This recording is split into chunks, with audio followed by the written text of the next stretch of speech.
Ever get totally distracted from following your dreams? Here's my story. Not gonna lie, I really struggled with this video. I've posted a lot over the years about my struggle in trying to become a professional artist and trying to make a career out of it. And the purpose of my explaining my story is so I can help encourage people who feel the same way to keep going. But somehow it just always ends up feeling like I'm just complaining or that it's just too hard and it's not encouraging at all.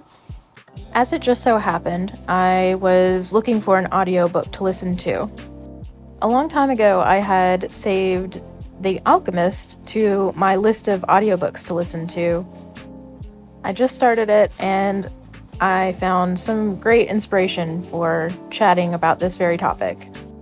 In it, it really talks about listening to your heart and following your true path to the ultimate goal or mission that you have in life. I'll just give the Cliff Notes version of the book, and if you want to read it after, then feel free. So it really starts off with this boy who decided growing up that he didn't want to end up doing what his father wanted him to do. He wanted to travel the world, and he did so by being a shepherd. He oversees a flock of sheep, and he learns a lot from them. Kind of to the point of excluding anything else he could learn from.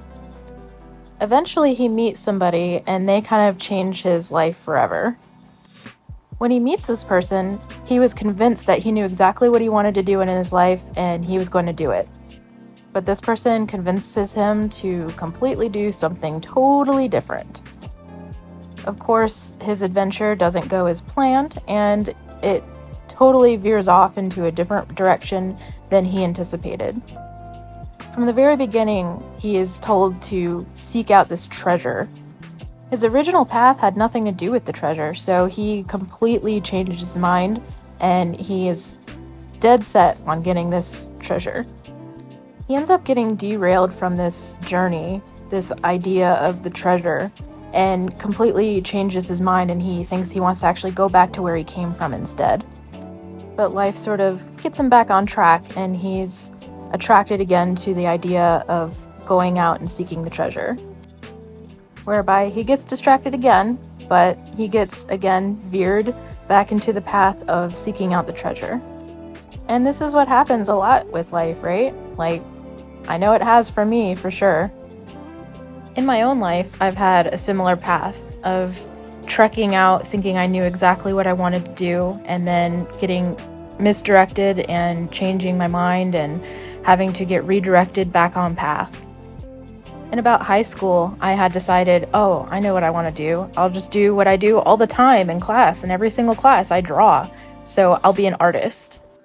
I went to my guidance counselor, and on our career day, I told them that, I actually want to do wildlife painting. They looked at me like I was crazy, and they had no input as to how to do that or how to even get started. So right off the bat, I was off to a great start. I had to do everything on my own, all my own research, and this is back in like 2002, 2003, so the internet was not what it is now. I came upon an artist named Carl Brenders, and he was my super inspiration for everything I wanted to do for my career. Super realistic, photo quality, oil paintings, amazing work. I was like, that's exactly what I want to do. After working a pet store job, I still wanted to do art, but I got majorly distracted with just trying to survive and make everything work in my life. By the time I got back into considering doing art more seriously, I was actually living in Norway, and I decided to try to go to concept art in the video game industry. By this point, it was 2007, and I knew my portfolio needed work, so I just worked hard on my own portfolio and made it seem more like the portfolios that I had seen in concept art for that time. It was still really creature-focused, but I felt like I could do a lot of different things. I tried to pursue that path from basically 2007 to 2009, and just didn't really get anywhere with it. After that, I decided to work on my art some more and maybe get into the fantasy art genre. I was able to get a few small clients, but overall, it wasn't really looking like a career for me. After a couple of years of doing that, it had gotten to the point of being around 2012, and I decided, you know what? I'm going to do pet caricature. I'd never seen anyone do pet caricature before, but I figured, you know what? It's a cool, different thing, and surely people have to be interested, right?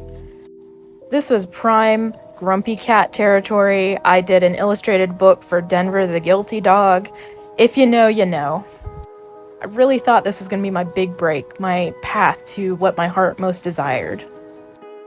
But ultimately, it didn't really go anywhere. I got really frustrated, and after about 2015 or so, I decided, you know what? I'll try fantasy art again.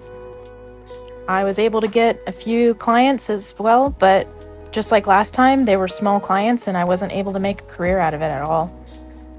By the time 2017 rolled around, I was so beyond frustrated. I knew my dreams of being a wildlife artist were far behind me. I didn't see how that could work at all. My fantasy art life didn't work. My pet caricature life didn't work. I didn't know what to do. I basically took a whole year off from drawing. I was working a part-time job in the meantime and just trying to see what I liked to draw anymore. I was doing like every monthly challenge that there was. I was doing May and June Fay and all these different challenges. Toward Inktober at the end of the year, I was actually starting to come up with something. I had drawn this portrait of me, a fantasy self-portrait back in 2013. In it, it was a version of me from like a long time ago as like a belly dancer with a Arabian horse, a king cheetah, a Saluki dog, and a golden eagle. I actually really loved the style, but I just did that piece and set it aside that whole time. I ended up coming back to it and I was like, you know, maybe there's something here. Maybe there's something to this idea.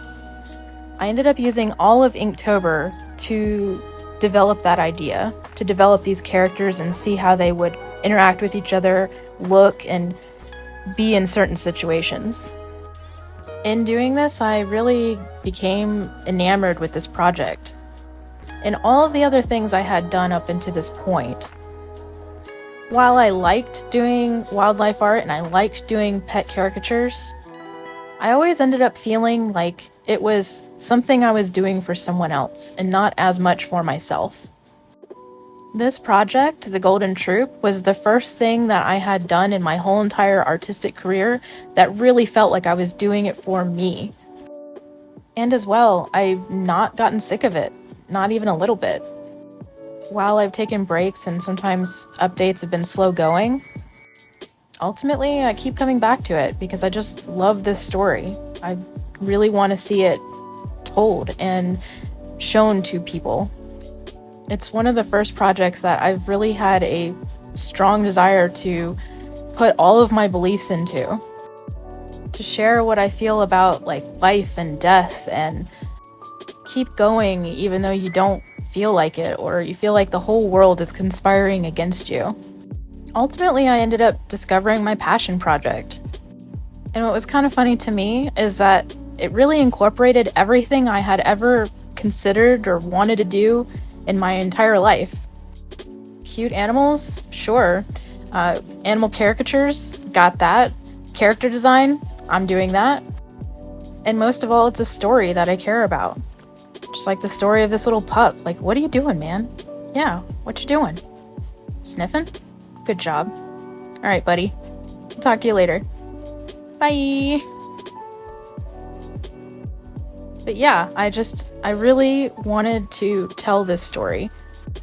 And one of the things I found that was really interesting while listening to The Alchemist, and also in another series that I just finished up called His Dark Materials, both stories have a real emphasis on, well, story. And not just any story, your story. What is your story that you can tell, that only you can tell? It's really driving home the point that overall, it took me all this time to be able to figure out ultimately what I really wanted to do.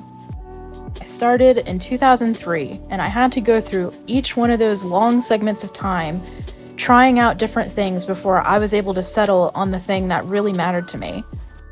I had to live all of those life experiences before I finally got to the point where I could tell my story and I could make it what I wanted it to be. Like this guy. What is he wanting to be? What is he even doing? Buddy, what are you doing? My guy, Murphy. Yeah, there you are. What you doing, bud? Oh, hey, yeah? Okay. Sorry about that. Anyway, like I said, it's really about telling your story. And another big theme from the book, The Alchemist, is that a lot of times when you're on the path to telling your story and fulfilling your true dreams, you end up stopping. You don't do it. The boy ends up meeting a lot of people who end up having that happen to them in their life. They had a dream and it was hard, or it just didn't pan out like they thought, and they quit. Any number of times I could have done that too, but I didn't, and I'm glad. Ultimately, this story with these characters is what I want to do with my life, and I hope that you want to join me on the journey and see where we go from here. So thanks for watching. I appreciate it.